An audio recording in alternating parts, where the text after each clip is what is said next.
భద్రాచలంలో గోదావరి ఉగ్రరూపం దాల్చింది. నదీ ప్రవాహం 48 అడుగులు దాటడంతో రెండో ప్రమాద హెచ్చరిక జారీ చేశారు. తాజా వివరాలు మా ప్రతినిధి రవిచంద్రను అడిగి తెలుసుకుందాం. రవిచంద్ర, గోదావరి ప్రవాహం పెరుగుతూ ఉండడంతో అధికారులు ఎలాంటి చర్యలు తీసుకున్నారు? వద్ద గోదావరి ప్రవాహం అంతకంతకు పెరుగుతోంది. కొద్దిసేపటి క్రితం 48 అడుగుల మేరకు చేరుకుంది. దీంతో అధికారులు రెండవ ప్రమాద హెచ్చరికను జారీ చేశారు. మొత్తం 11,44,645 క్యూసెక్ల మీద వరద నీరు వచ్చి చేరుతోంది. ఆ మొదటి ప్రమాద హెచ్చరిక ఉదయం 10:14 జారీ చేశారు. అప్పుడు 43 అడుగులకు చేరింది. ఆ తర్వాత అంతకంతకు పెరుగుతూ కూడా ఇప్పుడు ప్రస్తుతం రెండవ ప్రమాద హెచ్చరికను దాటి 48 అడుగులకు చేరి ఉధృతంగా ప్రవహిస్తుండటంతో రెండో ప్రమాద హెచ్చరికను అధికారులు జారీ చేశారు.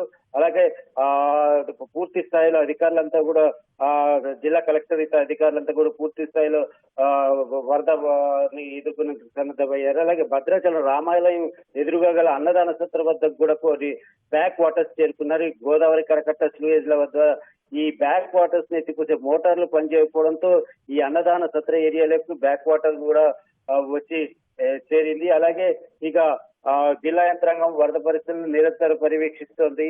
అవసరమైన అన్ని శాఖల సమన్వయంతో ముందస్తు చర్యలు చేపడుతున్నామని చెప్పి జిల్లా కలెక్టర్ చెప్పారు. అలాగే గోదావరి నది వద్దకు వెళ్లకుండా అన్ని జాగ్రత్తలు తీసుకునేలా అధికారులు అక్కడ కట్టడి చేశారు. అలాగే అత్యవసర పరిస్థితుల్లో జిల్లా ఫ్లడ్ కంట్రోల్ రూమ్ ను కూడా సంప్రదించవచ్చని జిల్లా కలెక్టర్ చెప్పారు. 24 గంటలు ఇది ఫ్లడ్ కంట్రోల్ రూమ్ పనిచేస్తుందని చెప్పారు.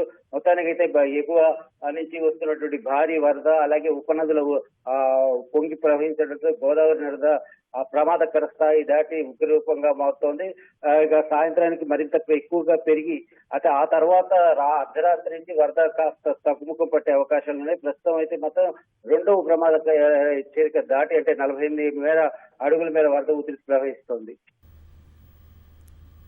ధన్యవాదాలు రవిచంద్ర.